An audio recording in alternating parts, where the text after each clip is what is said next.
Hi, my name is Laurice Grant. I'm the Community Nutrition Manager at Food Bank for New York City, the Harlem location. At the Community Kitchen and Pantry, I've been really missing my seniors and other clients and not able to do nutrition education with them in person. So I said, what better time to do some nutrition education virtually so we can watch this together. Today, I'm talking about adding more vegetables into your diet, and you're going to be with me while I prepare a dish that I like to prepare for my family. I have some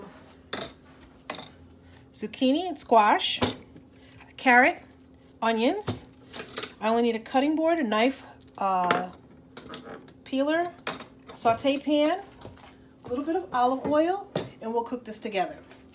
While I cook this, I want to tell you about why it's important to add more vegetables into your diet. If you've been with me for any time, you know that I always promote making half of your plate fruits and vegetables. I believe if you make half of your plate fruits and vegetables, you'll have a much healthier diet, and it prevents you from craving things that are not as good for you. So we're going to cut this lengthwise in half, and then we're going to just cut these in small, like 1/4-inch slices. One of the ways you can add more fruits and vegetables to your diet is finding fast ways to cook them. This actually doesn't take that long, but if this is too labor intensive for you, what you can do is find vegetables that you can cook in the microwave. The frozen aisle is a great place to shop for vegetables that you can cook in the microwave so that you can quickly pop something in, and in 5 minutes you have a nice vegetable to add to any dish. Another great way to make sure that you can add some vegetables into your diet is make sure that you're cutting ahead. So even this, if you don't want to eat this right now, you can cut this ahead for a meal later on today if you have more time.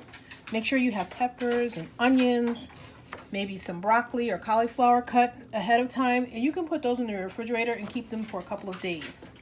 If you're going to cut carrots ahead of time, you want to make sure that you cut them, rinse them, and then put them in the refrigerator with some water, because they'll get dried out if you just cut them and leave them. Those and celery need to be contained in water. So you're going to cut this carrot lengthwise. Carrots are a little harder to cut than other vegetables. I'm going to scoot these vegetables out of my way and put them in another pot so I have room on my cutting board, so that when I'm ready to saute, I have everything in one place. So the practice is to make sure that you get everything you need ready at one time, getting your mise en place together so that you have what you need. So I'm just going to cut these carrots in the same way that I cut the other ones.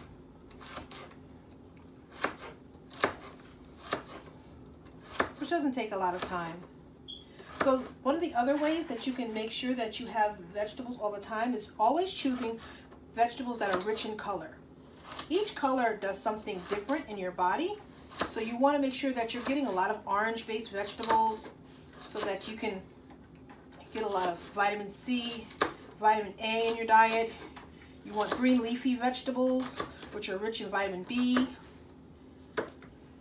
One of my favorite things to do is make a big pot of greens ahead of time so that when it comes time and I'm really hungry, I always have some greens, cabbage, or something that's hearty, ready and prepared to go. Now, because carrots going to take a little longer to cook, I'm going to leave them to the side on my cutting board because they're going to have to be one of the first things to go.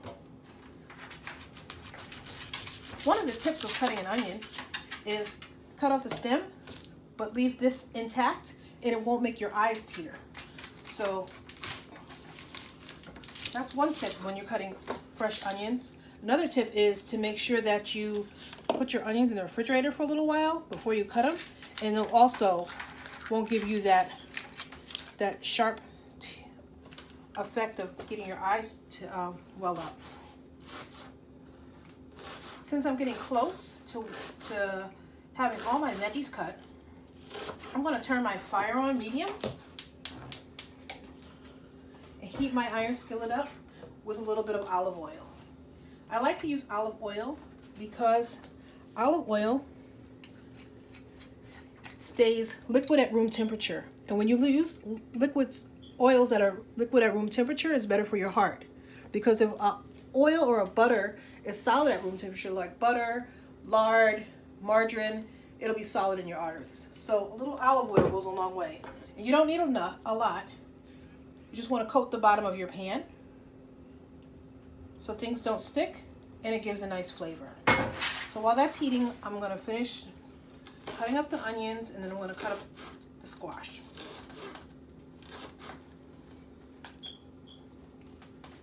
Another tip is to peruse the freezer aisle. You know, it's good to look in the freezer aisle for vegetables. Every now and again, they'll have vegetables on sale, and you can get some of the vegetables that you like that are $1 to $1.25 a bag. And those are good for times when you don't have a lot of time to prepare vegetables, but you want something quick. Just make sure you pick ones that don't have sauces with them. A lot of the sauces that they prepare with them are not heart healthy or are full of sodium. So you want to avoid getting vegetables that have butter sauces or a lot of salt. You can look on the back of the bag and see what the sodium content is, just to double check, because natural vegetables don't really have sodium included. So if you see the sodium is high, it's because they've added some kind of salt product. Another thing you can do to keep veggies on hand is have canned vegetables around. Always look for ones that say reduced sodium or low sodium. Keep black beans and green beans, maybe some carrots for a quick meal pick-me-up. You can add those things to a whole bunch of things. You can add vegetables to your eggs in the morning. You can add vegetables to soups and sauces. You can add them to your meats. You can add them to casseroles. With eggs, you can bake a quiche. There's lots of ways to get vegetables into your diet, and lots of ways that you can maintain making half of your plate fruits and vegetables. So I just finished cutting up the last of my squash. I'm going to put my onion in here first. I'm going to put the carrots in there too because they take a little longer to cook. You could also get some boiling water and steam off your carrots too, so that your carrots are not hard when you start. But this will be fine. It's one of my favorite ways to make summer squash and zucchini. It's just to saute them quickly in a pan. You can add fresh herbs to them. If you like a little rosemary, you can add rosemary or some fresh basil, cilantro, parsley. So turn that down a little bit and just give that a little bit of time to just come up. Another thing to add vegetables to your day would be to make a beautiful garden salad. You want your garden salads to glow and pop, and you don't have to do this traditional lettuce, tomato, cucumber, carrot. I mean, you can shred some carrots, that's nice. You can add some colors by adding black beans, some avocados. Pecan. You could add nuts. You could add cranberries. Goat cheese. You can add goat cheese.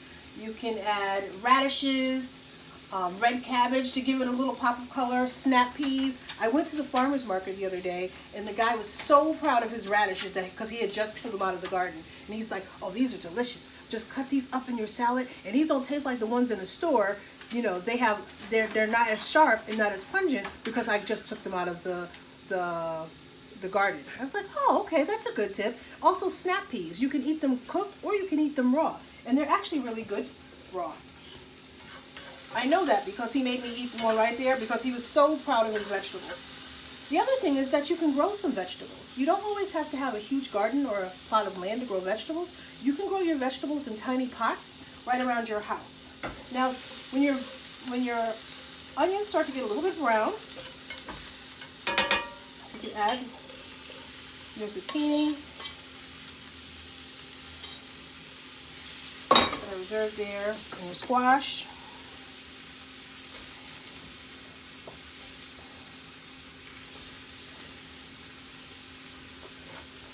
And just give them a little toss so everything gets a little bit of olive oil. And the zucchini and squash cook pretty quickly.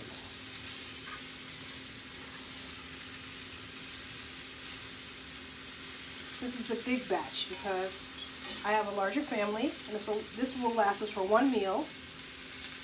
But if you're living by yourself, or you only have 2 people, this would be a good 3 or 4 portions of food. I just wanted to share some easy tips with you to add more vegetables in your day, and think about maybe making them in a different way. Because everybody always says, vegetables, yeah, okay, but how do I cook them, or what am I supposed to add with them? And they don't really know sometimes. I think I want to put a little pepper in there.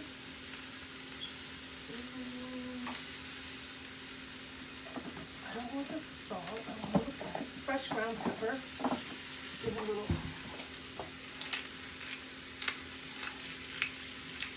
And sometimes you can just use whatever's in your closet. I like to use Italian seasoning sometimes, or a little pepper.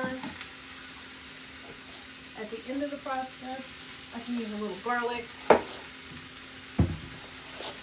I don't want to put the garlic in too early because the garlic will burn. But now is a good time that I can add a little garlic. Even the vegetables that don't have a lot of colors have a lot of properties that are good for you. And this, I just kind of cut out this part that's a little bit overripe. Cut off the shell, and you can take the back of your knife and just press to take the rest of the skin off, and press again, and do a little bit of a mincing, and that'll add a little flavor to your vegetables as well.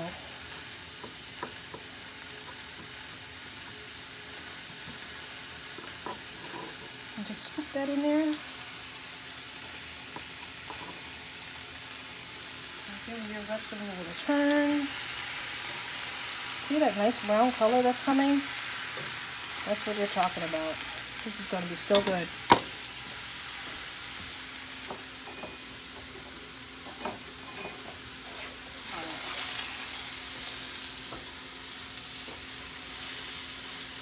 So, enjoy these summer vegetables. You always want to buy vegetables in season for a few reasons. 1, they taste good.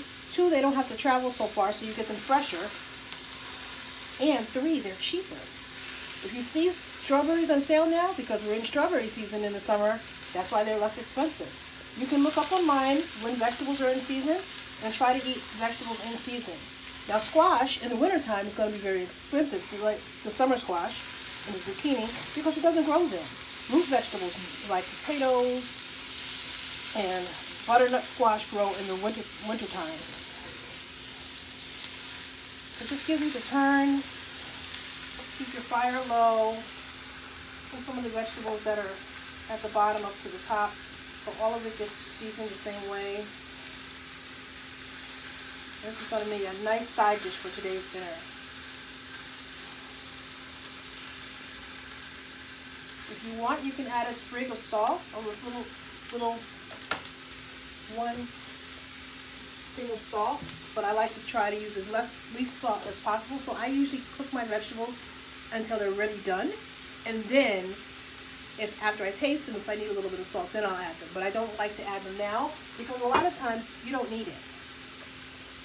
The last few ways of making fruits and vegetables and adding them to your day would be soups. You can always make a nice soup. I had the most amazing carrot soup when I was in Africa, and I was like, really? Carrot soup? But in Africa, especially on the eastern side, they use a lot of carrots, and carrot soup is amazing. So try the carrot soup sometimes.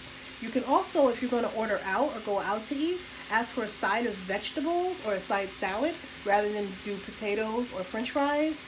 And also, try something new. If you haven't tried it before, you might like it. And this recipe is just about done. And that's it for today. Add fruits and vegetables to your day. Thank you.